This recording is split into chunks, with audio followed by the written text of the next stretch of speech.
Եթերում 02-ի հերթական թողարկումն է բարի երեկո, այսօր մեր ծրագրում կարող եք դիտել։ Քննարկվել է ներքին գործերի նախարարության 2025 թվականի գործունեության հաշվետվությունը։ Վստահիր քեզ, միացիր մեզ, իրազեկման արշավի շրջանակում ներքին գործերի նախարարը հանդիպել է դիմորդների և ուսանողների հետ։ Մեկ օր ենթակա աշխատակցի դերում բարեկային ծառայության պետը կարգախմբի անդամ։ Վարչապետ Նիկոլ Փաշինյանը ներքին գործերի նախարարությունում քննարկել է 2025 թվականի գործունեության հաշվետվությունը, մանրակրկիտ ներկայացվել է ծառայությունների թվայնացման աշխատանքները, արձանագրվել են հանցավորության դեմ պայքարի, ճանապարհատրանսպորտային պատահարների հետևանքով զոհերի թվի նվազման և միգրացիոն դրական սալդոյի էական արդյունքներ։ Հայաստանի Հանրապետության վարչապետ Նիկոլ Փաշինյանը հունվարի 24-ին այցելել է ներքին գործերի նախարարություն, գերատեսչության 2025 թվականի գործունեության հաշվետվությունը քննարկելու նպատակով։ Նախարար Արփինե Սարգսյանը ներկայացրել է ներքին գործերի նախարարության կողմից 2025 թվականի գործունեության առաջնահերթ ուղղությունները և ռազմավարական մոտեցումների առաջընթացը։ Արփինե Սարգսյանն անդրադարձել է նախարարության թվայնացման օրակարգին, արդեն իսկ շահագործման հանձնված թվային պրոդուկտներին, ինչպես նաև թվայնացման ընթացքում գտնվող գործընթացներին, ներկայացվել է Հայաստան-ԵՄ վիզաների ազատականացման շրջանակում իրականացված աշխատանքը։ Այս առումով վարչապետ Փաշինյանը հետաքրքրվել է, թե ինչպիսի ճանապարհային քարտեզով է գործընթացն իրականացվում և այժմ որ փուլում են գտնվում։ Գործողությունների ծրագիրը իրատեսական է, լիովին համահունչ է մեր ռազմավարական առաջնահերթություններին։ Դրա համար այս պայծրությամբ ունենք փաստաթուղթ, որ եթե անցնենք մեր բոլոր նախարարությունների գործողություններով, կնկատենք, որ կամ պլանավորել են, արդեն ավարտում են, կամ պլանավորած ընթացքի մեջ է, կամ գոնե թե մենք քննարկել ենք, լուծում ենք իդենտիֆիկացրել ու պիտի իրականացվի։ Անդրադարձ է կատարվել կենսաչափական անձնագրերի և նույնականացման քարտերի ենթակառուցվածքի ներդրման աշխատանքներին, մասնավորապես պետություն մասնավոր գործընկերության պայմանագրի կատարման ընթացքին, այդ թվում մասնավոր գործընկերոջ աշխարհագրական ցանցի, տարածքային գրասենյակների ընտրության և շինարարական ընթացքին, գլխամասային գրասենյակի, փաստաթղթերի գեղարվեստական ձևավորման և անվտանգային բաղադրիչների հարցերին։ Ի պատասխան վարչապետի հարցին նախարարը նշել է, որ 22 գրասենյակներից 21-ը տեղորոշված են։ Ըստ մեր ֆրանսիացի գործընկերների ապահովելու է, որ բնակիչները, ովքեր որ օգտվելու են այս սերվիսից, մաքսիմում 30 րոպե այդ վարելու process-ի արդյունքում հասանելիություն կունենան գրասենյակին։ Առանձին ուշադրության է արժանացել միգրացիայի և քաղաքացիության ռազմավարական պլանը, որը բխում է ժողովրդագրության, ռազմավարությունից, միաժամանակ վիզաների գործողությունների ծրագրից։ Կարևորվել է քաղաքացիության բաղադրիչը, ինստիտուտի համալիր վերանայման հրամայականը։ Նշվել է, որ Հայաստանի Հանրապետության քաղաքացիություն ստանալու դիմումներն ընդունվում են թվային տարբերակով։ Հունվար 1-ից արդեն ամբողջը թվային է։ Էլի ճիշտ եմ, այդ երբ որ ասում ենք թվային, այդ ժամանակ թղթային չենք ընդունում ընդհանրապես։ Ամբողջ վերիֆիկացիոն process-ները պլատֆորմով իրականացնում ենք, այդ թվում հերթերի կտորը, այդ թվում վճարումները, պարոն վարչապետ, սա էլ է շատ կարևոր, որ ինքը պլատֆորմով այլևս կարողանալու է վճարել եւ այս կոմպոնենտում հարց չունենք, հետո արդեն երբ որ գալիս է ֆիզիկական կոմպոնենտը բնականաբար կա, որ փաստաթղթի զուտ կեղծ չլինելու կտորը ստուգենք մենք։ Բնակչության պետական ռեգիստրի փոխակերպումը ևս շեշտադրվել է։ Նշվել է, որ նպատակը մեկն է՝ միասնական, ունիվերսալ և ճշմարիտ շտեմարան ստեղծելն է, որի ցանկացած տվյալ ունենալու է իրավական ուժ, ժամանակային կնիկ։ Տարբեր գերատեսչություններ այլևս չեն վարելու իրենց սեփական շտեմարանները, պետական մարմիններն այլևս չեն ուղղորդելու քաղաքացուն որևէ տեսակի տեղեկանք ներկայացնելու, հավելյալ տվյալ ներկայացնելու։ Քաղաքացին ունենալու է հասանելիություն սեփական տվյալներին, դրանք արտածելու հնարավորություն, ինչպես նաև տվյալները տնօրինելու, փոխելու, հայտ ներկայացնելու ֆունկցիա։ Իսկ սահմանային էլեկտրոնային կառավարման շտեմարանի հետ համադրումն այն կվերածի միանգամայն ուժեղ, արդյունավետ միգրացիայի կառավարման գործիքի։ Արփինե Սարգսյանը շեշտադրել է քաղաքացիակենտրոն մոտեցումները հաշվառումը մատուցող հանրային ծառայությունների համատեքստում։ Մասնավորապես նա ներկայացրել է վարորդական իրավունքի և տրանսպորտային միջոցների, դրանց հաշվառման գործընթացի փոխկապակցված գործընթացների թվայնացման աշխատանքները, շեշտադրել, որ վարորդական իրավունքն ու հաշվառման վկայագիրը թվայնացվել են և այլևս ֆիզիկապես փաստաթուղթը պահելու կարիք չկա, եթե վարելու իրավունքը վավեր է։ Ներկայացվել է karmia.gov.am հարթակը, որը արժանացել է նորարարական նախագիծ մրցանակին, որի միջոցով թվային հարթակներում կատարված գործարքների թիվը կազմել է մոտ 600։ Ի պատասխան վարչապետի հարցին նախարարը պարզաբանել է, որ յուրաքանչյուրը կարող է մոտ գործել իր օգտահաշիվ եւ տեսնել իր թվային վարորդական վկայականը։ Հաշվառման վկայագրերը եւս թվայնացված են։ Եթե օրինակ Պարեկը նախկինում տուգանում էր ֆիզիկական վարորդական վկայականի հետ պլաստիկը չունենալու համար, հիմա այլևս ոչ մի վարչարություն չեն կանում։ Ստուգում ենք իրավունքը ունես, կրիչի այդ ֆիզիկական տարբերակի կարիքը այլևս չունենք։ Ասել է Արփինե Սարգսյանը, ավելացնելով, որ ֆիզիկական տարբերակի կարիքն անձը կունենա միայն Հայաստանից դուրս գտնվելիս, ներպետական ընթացակարգերի համար թվային տարբերակը բավարար է։ Ներկայացվել է փետրվարին գործարկվելիք 112 օպերատիվ կառավարման կենտրոնի տրամաբանությունը, շեշտելով, որ նոր մոդելը կմիավորի ոստիկանության օպերատիվ կառավարման կենտրոնը եւ փրկարարծառայության ճգնաժամային կառավարման ազգային կենտրոնը, երկրորդ փուլով 2027-ի սկզբին շտապօգնության կանչերի սպասարկումը միավորելու հեռանկարով։ Վարչապետը հետաքրքրվել է 8422 հեռախոսահամարով գործող զանգերի կենտրոնի գործունեության վերաբերյալ, որին ի պատասխան նախարար Սարգսյանը նշել է, որ այն միգրացիայի եւ քաղաքացիության ծառայության զանգերի կենտրոնն է։ Մենք ունենք աշխատակիցներ, որոնք սոֆթային համակարգով զանգը ստանում են, ամբողջ զանգը հետագծելի է, երբ պատասխանեցինք, երբ հետադարձ կապը տվեցինք։ Նշել է նախարարը, ավելացնելով, որ այս նույն տրամաբանությունը պիլոտավորելու են ոստիկանությունում եւ նախարարության հանրային ծառայությունների մյուս հատվածում։ Միաժամանակ Արփինե Սարգսյանը նշել է, որ 102 եւ 911 ծառայություններն ամբողջությամբ թվայնացված են, մինչև փետրվարի 15-ը կամբողջացվի 112-ի ընդհանուր թվայնացման գործընթացը։ Վարչապետ Փաշինյանն իր հերթին նկատել է, որ ամբողջը միավորվելու է եւ դառնալու է մեկ օպերատիվ կառավարման կենտրոն, որտեղ էլ կայացվելու են որոշումները, թե որ ահազանգով որ ծառայությունը պետք է զբաղվի։ Հաջորդիվ ներկայացվել է քրեական ու համայնքային ոստիկանության ֆունկցիոնալի թվայնացման ծրագիրը։ Վարչապետ Փաշինյանը հետաքրքրվել է համայնքային եւ քրեական ոստիկանությունների թվայնացման գործընթացից։ Մենք միգուցե անձի հետ կապված ամբողջական տվյալ ունենանք, բայց երբ որ կա իրական ժամանակում դեպք, մենք այդ անձին չենք ճանաչում իր բոլոր դետալներով, արդյոք անձը հաշվառված է որպես հոգեկան առողջական վիճակի հետ խնդիր ունեցող, արդյոք անձը ալկոհոլամոլության հետ կապված հարցեր ունի թե ոչ, մեր տեսադաշտում առհասարակ հայտնվել է թե ոչ վարչական խախտումներ, զանցանքներ, այլ այս ամբողջ տվյալները ըստ էության անձի տրամաբանության մեջ համայնքային ոստիկանությունն այլևս կարողանալու է ունենալ։ Սա հիմնական հենակետային կարելի ասել սոֆթն է լինելու մեր տեսանկյունից, որովհետև այստեղ կգա գումարվելու բարեկային ծառայության ինֆորմացիան։ Բարեկային ծառայողը եթե ինչ-որ կասկածելի վարորդ տեսավ, շատ հավանական ինչ-որ մի նշում կատարի ուղակի սոֆթի մեջ եւ հետո արդեն քրեական եւ համայնքային ոստիկանությունները պիտի հասկանան ինչ լրացուցիչ աշխատանք պիտի տանեն անձանց հետ։ Վարչապետը նկատել է, որ այդպիսով լինելու է ընդհանուր պլատֆորմ, որտեղ ոստիկանության մարմիններն իրենց հասանելիության բանաձևն են ունենալու։ Նախարարի խոսքով ներգերատեսչական տեսանկյունից դրական լուրն այն է, որ ամենաբարդ պլատֆորմի համայնքային ոստիկանության թվայնացման գործընթացն ամբողջովին պատրաստ է, որը նաեւ արհեստական բանականության կիրառման հնարավորություն է ունենալու։ Զուգահեռ ունենք քրեական ոստիկանության փոքր բաղադրիչը, հաշվի առնելով, որ օպերատիվ մշակումներ ունենք, դիտարկման գործեր ունենք, դրանք եւս պիտի ունենանք թվային տիրույթում, որ քրեական ոստիկաններն էլ եւս ավելի արդյունավետ գործեն։ Ասել է Արփինե Սարգսյանը, հավելելով, որ բարեկային ծառայության բաղադրիչն ամբողջությամբ թվայնացված է։ Առանձնակի շեշտադրվել է կրթական բաղադրիչի դերի բարձրացումը եւ առաջիկա ծրագրերը ներքին գործերի նախարարության կրթահամալիրի ընդլայնման ուղղությամբ մարդկային ռեսուրսների կառավարման մոտեցումները։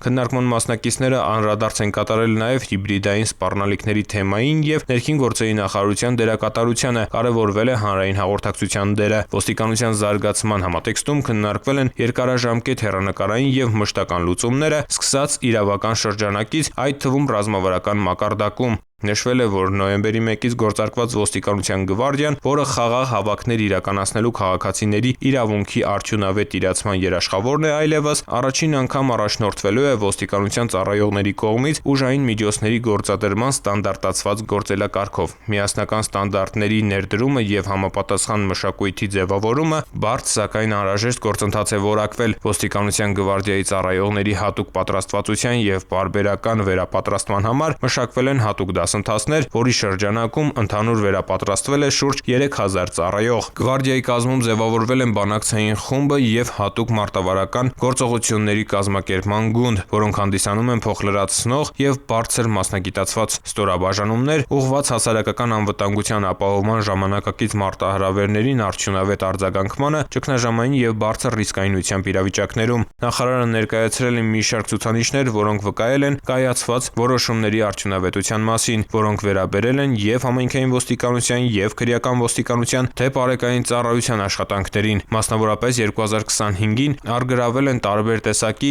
768 կիլոգրամ թմրամիջոցներ, ինչը 80%-ով գերազանցում է նախորդ տարվա ցուցանիշը։ Արգրավել է 2.5 տոննա ապօրինի որսած ձուկ, բացահայտվել է խոշորամասշտաբ ներդրումային խարդախություններով զբաղվող 4 խումբ։ Արգրաված, հայտնաբերված եւ կամավոր հանձնված հրազենի թվաքանակը նախորդ տարվա համեմատ աճել է 42.2%-ով։ Հայտնաբերվել է պետությանը եւ համայնքին պատճառված 25 միլիարդ դրամի նյութական վնաս։ Ձերբակալված եւ կալանավորված անձի վերաբերյալ ուղեկցման հայտերը կատարվել են մոտ 98%-ով։ Չբացահայտված սպանություն չի արձանագրվել 2025-ին եւ սա առավելապես շեշտադրվել է հանցավորության կանխարգելման համատեքստում։ Բարեկային ծառայության կողմից բացահայտված հանցագործության դեպքերը 2024-ին եղել են 11695, 2025-ին 14747, ոստիկանության կողմից վարորդական իրավունքից զրկման դեպքերը 5435 են, մինչդեռ ճանապարհային ոստիկանության 3 տարվա միջին տարեկան արդյունքը 764 էր։ Բարեկային ծառայության ներդրումից ի վեր կայուն նվազման միտում են դրսևորում ճանապարհատրանսպորտային պատահարներից զոհերի ցուցանիշները։ 2024-ին թիվը 2023-ի համեմատ նվազել է 45-ով, իսկ 2025-ին եւս 50-ով։ Արդյունավետության բարձր ցուցանիշ արկա է նաեւ վարչական իրավախախտումների մասում։ 2025-ին բարեկային ծառայությունը կազմել է շուրջ 1 միլիոն արձանագրություն, մինչդեռ ճանապարհային ոստիկանության կողմից 3 տարվա տարեկան միջին ցուցանիշը 300,000 էր։ Անդրադառնալով ճանապարհատրանսպորտային պատահարների հետևանքով զոհերի թվի նվազմանը, վարչապետը նշել է.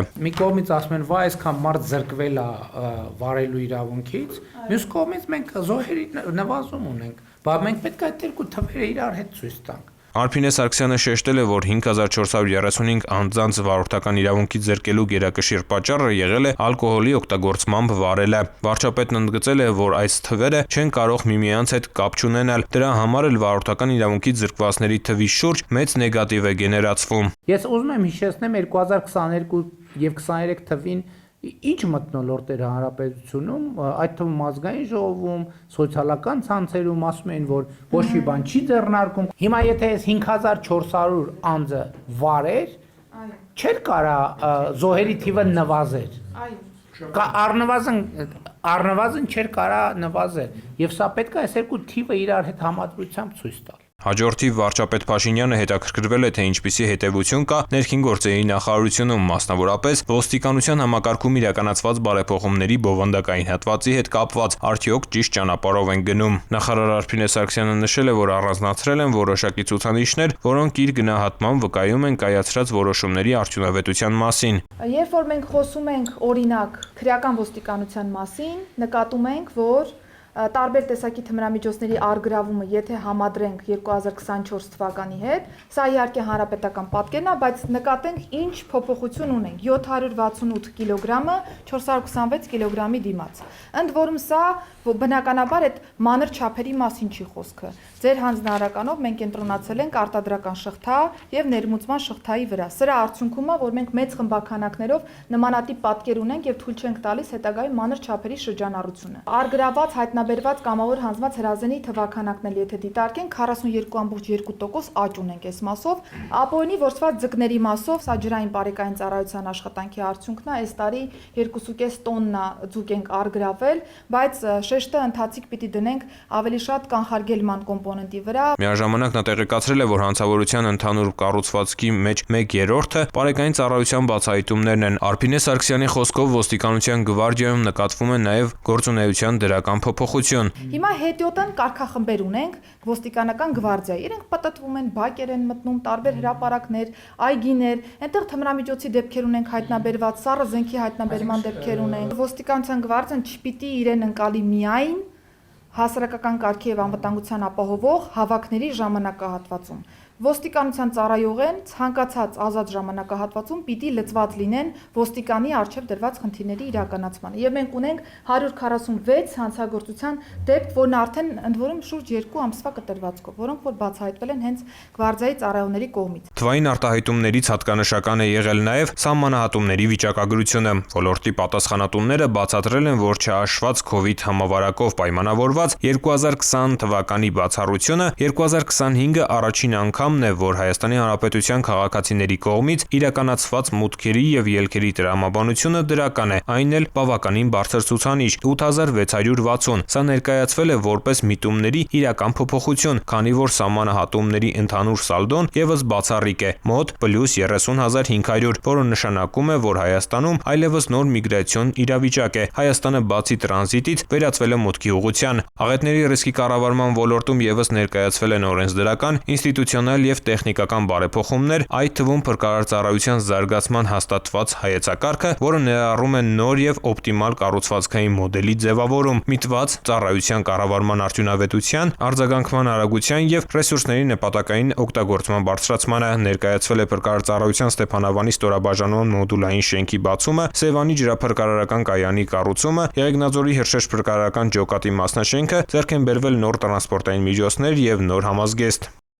Ներքին գործերի նախարար Արփինե Սարգսյանը պարեկային ծառայությունում հանդիպել է դիմորդների եւ ծառայությամբ հետաքրքրված երիտասարդների հետ, ներկայացնելով ծառայության առաքելությունն ու պատասխանատվությունը։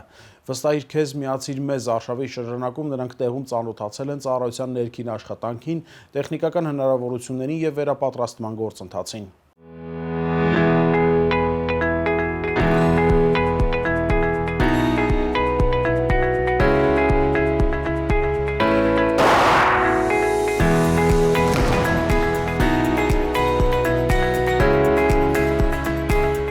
Ապագա պարեկների ծառայությունը սկսվում է ոչ միայն ընդունելության քննություններից, այլև գիտակցված որոշումից ու առաքելության ճիշտ ընկալումից։ Հունվարի 23-ին ներքին գործերի նախարար Արփինե Սարգսյանը պարեկային ծառայության վարչական համալիրում հյուրընկալել է դիմորդներին ու ծառայության գործունեությամբ հետաքրքրված երիտասարդներին։ Վստահիր քեզ, միացիր մեզ խորագրով իրազեկման արշավի շրջանակում անցկացված հանդիպման առանցքում ծառայության գործառնական էության ներկայացումներ։ Նպատակը պարեկային ծառայողի պատասխանատվության շրջանակը երիտասարդների շրջանում առավել տեսանելի դարձնելն էր, միաժամանակ ձևավորելով հստակ ու արժանահավատ պատկերացում իրականացվող բարեփոխումների ու ծառայության բովանդակային առանձնահատկությունների վերաբերյալ։ Սա հերթական աշխատանք դիտարկել չի կարելի, որովհետև հանրային անվտանգության կարևոր ֆունկցիայի հետ գործ ունենք եւ այս տեսանկյունից կարևոր է, որ ընկալումն էլ ճիշտ լինի։ Այստեղ նաև մենք խնդիր ունենք օբյեկտիվության, անաչառության, ինչով է կարևոր լինել օբյեկտիվ, ինչքանով է կարևոր լինել անաչառ բոլոր process-ներում, որովհետև դուք ներկայացնում եք Հայաստանի Հանրապետությունից։ Հայաստանի Հանրապետության անունից հանդես գալը պիտի ենթադրի գերօբյեկտիվություն, գերանաչառություն եւ այստեղ չպիտի լինեն յուրայիններ կամ ոչ յուրայիններ։ Եթե հարցեր կան, որոնք որ դեռևս չճշգրտված են, հարցեր կան, որ դեռևս անհանգստացնող են, այս փուլում ավելի լավ է ստանալ այդ հարցերի պատասխանները եւ վստահ լինել, որ դուք ճիշտ եք շարունակում ճանապարհը։ Ինչպիսին է պարեկային ծառայությունը ներսից, ինչ է կատարվում ծառայության կուլիսներում եւ ինչ է սպասվում ապագա պարեկներին։ Ներքին գործերի նախարարի եւ երիտասարդների հանդիպումը շարունակվել է շրջայցով ու անմիջական բաց երկխոսությամբ։ Երիտասարդները հնարավորություն են ունեցել շրջելու պարեկային ծառայության վարչական համալիրում, ծանոթանալու ծառայության նյութատեխնիկական բազային, ավտոպարկին, շենքային պայմաններին ու աշխատանքային հարմարություններին։ Առանձին դեպքերի օրինակով նրանց է ներկայացվել յուրաքանչյուր սարքավորման ու տեխնիկական միջոցի կիրառման անհրաժեշտությունն ու արդյունավետությունը։ Շրջայցի ընթացքում երիտասարդները ներկայ են եղել նաև վերապատրաստման դասընթացի, ինչը ճանաչողական այց է փորձի փոխանակման վերածելու բացառիկ հնարավորություններ։ Հաջորդ կանգառը հրաձգարաններ։ Երիտասարդները ծանոթացել են զենքից օգտվելու անվտանգության կանոններին ու սպառազինության տեխնիկական բնութագրերին, հետևել կրակային պատրաստության ընթացքին։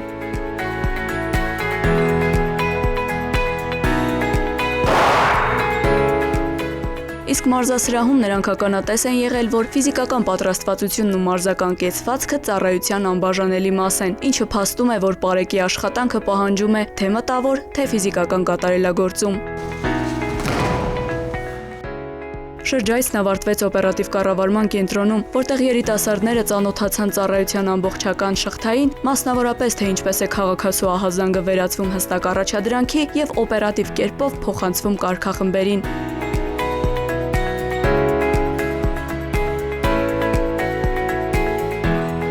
Հանդիպումը համակարգին ծանոթանալու եւ իրավապահի պատասխանատվությունը պատշաճ ընկալելու գործնական հնարավորություն էր։ Այն վերստին փաստեց, որ պարեկային ծառայողի ուղին սկսվում է գիտակցված որոշումից եւ միտված է բացառապես հանրային անվտանգության ապահովմանը։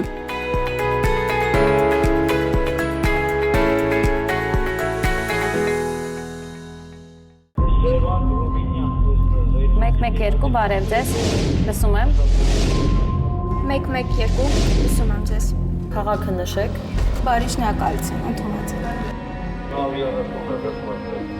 Ազանգ ունենք քաղաքացուն օգնություն անհրաժեշտ Մաշտոցի փողոցայում։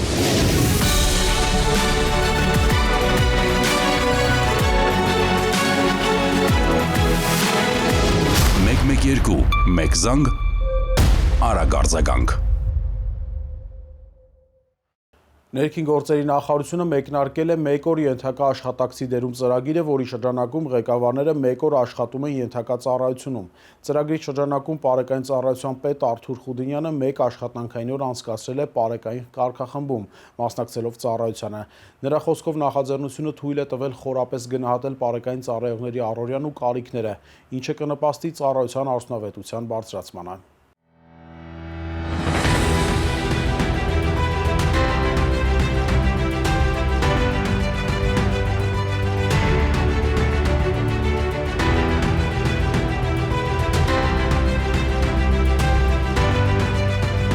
Շևրոլետի վարորդ, աճ ընդունեք, սպասեք։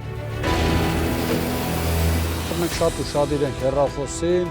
արագությանը, ամրագոտուն։ Բարև ձեզ, գնդապետ Խուդինյան։ Կարող է ինչ-որ բան եք օգտագործում։ Դուրս եկեք մեքենայից, քաղաքացի։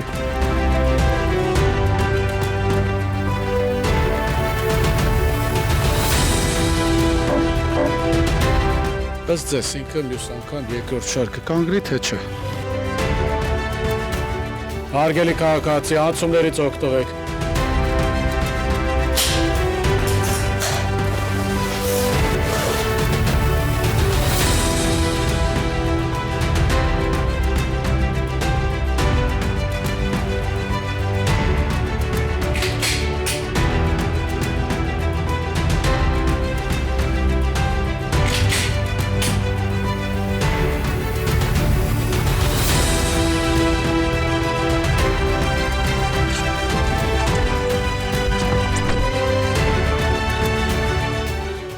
Տասերկու կարգախմբով դուրս եմ եկել 27 տեղամաս։ Ինձ համար շատ կարևոր է, որ այսօր ես լինելով Պարեկ կարգավիճակում ավելի հստակ տեսնեմ, պատկերացնեմ Պարեկը ինչպես է ծառայություն իրականացնում, ինչ խնդիրներ կա, ինչի չէ նաև ինչ իրավիճակներ են, որ մենք առնչվում ենք։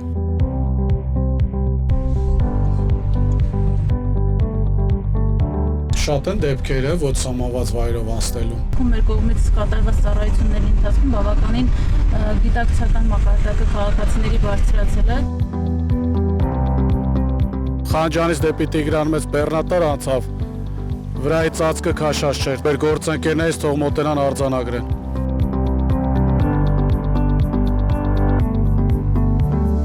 Տոպելի վարդ, մեքենան դուրս անեք։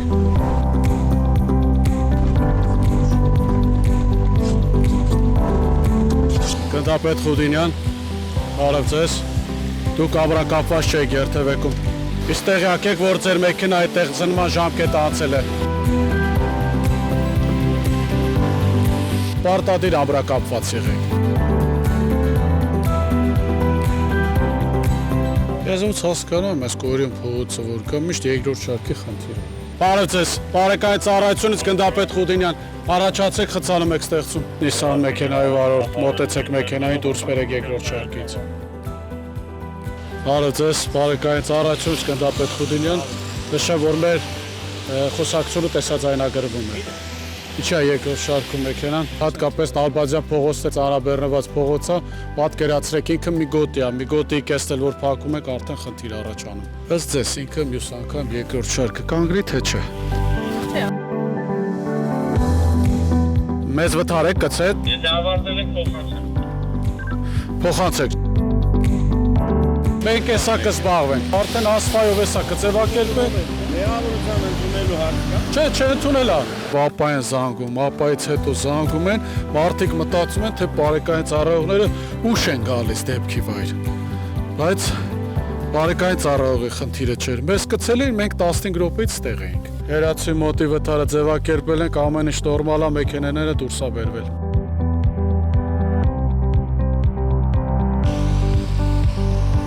Դուք ամրակապված չէիք, աջ սպասում կպահեք։ Եթե ինքը ազնիվ ասեր, ես կարող եմ իրան ներեի։ Հավատացեք, որ ես ինքս ունեցել եմ տեստեփ, որ քաղաքացին ասել է հենց էս տեսա։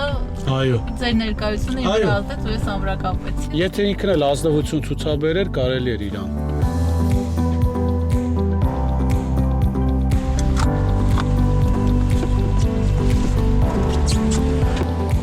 Բարև ձեզ։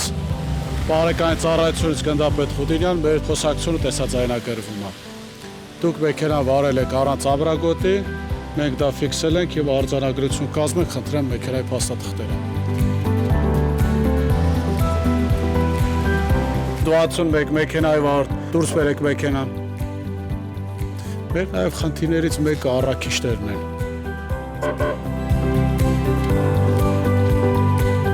Վարագացրեք, դուրս բերեք մեքենան, խցանում մի ստեղծեք։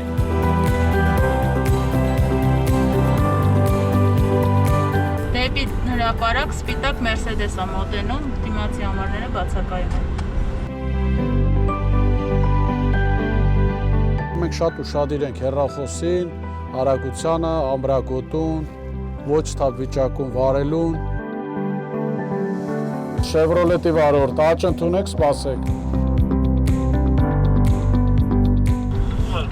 Անվադողերի մասով հասկանանք։ Բարև ձեզ, գնդապետ Խուդինյան, ձեր անվադողերը ձմեռային են։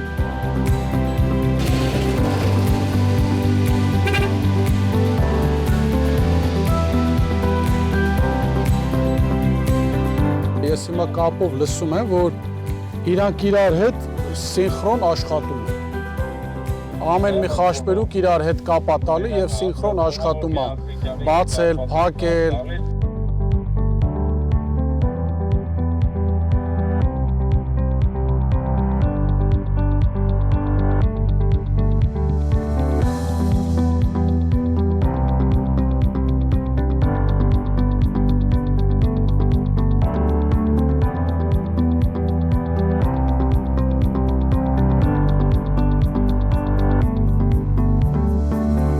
Մտնենք բակային հատված։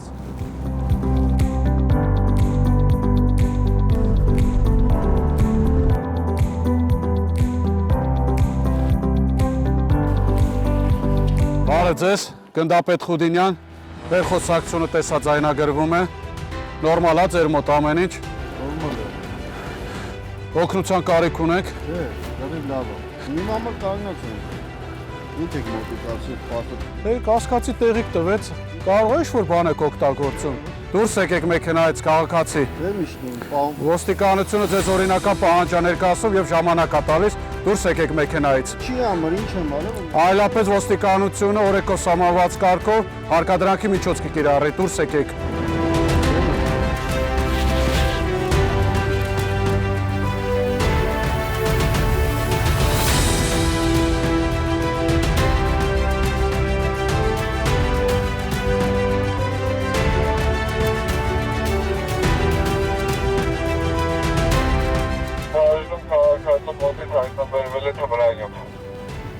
Եղավ շնորհակալություն։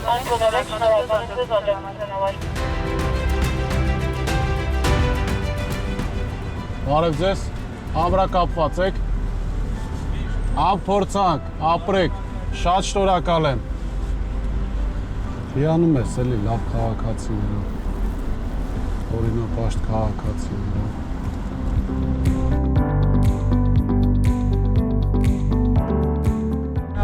Ծառայությունը մոտենում ենք բազա հերթացող։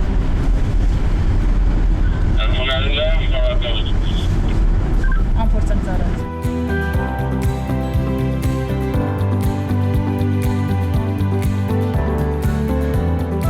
Ամփոփելով կարող եմ նշել, որ մեկ օր ենթակա աշխատակցի դերում ծրագիրը ինձ հնարավորություն տվեց առավել մոտ լինել ծառայողի աշխատանքային առօրյային,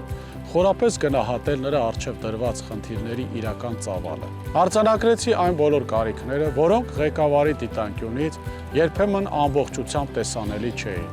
Նախաձեռնությանը մասնակցությունը կարևոր փորձառություն էր։ Վստահ եմ, որ այն կօգնի առավել արդյունավետ լուծել ծառայության առջև դրված խնդիրները, նպաստելով բարեկային ծառայողների աշխատանքի արդյունավետության շարունակական բարձրացմանը։